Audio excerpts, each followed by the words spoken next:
தோல்வி நிலையென நினைத்தால் மனிதன் வாழ்வை நினைக்கலாமா?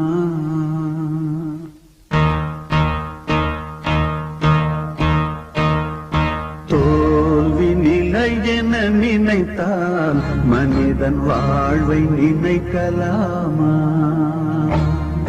வாழ்வை சுமையென நினைத்து தாயின் கனவை மிதிக்கலாமா? உரிமை இழந்தோம், உடமையும் இழந்தோம், உணர்வை இழக்கலாமா? உணர்வை கொடுத்து உயிராய் வளர்த்த கனவை மறக்கலாமா? தோல்வி நிலையென நினைத்தால் மனிதன் வாழ்வை நினைக்கலாமா?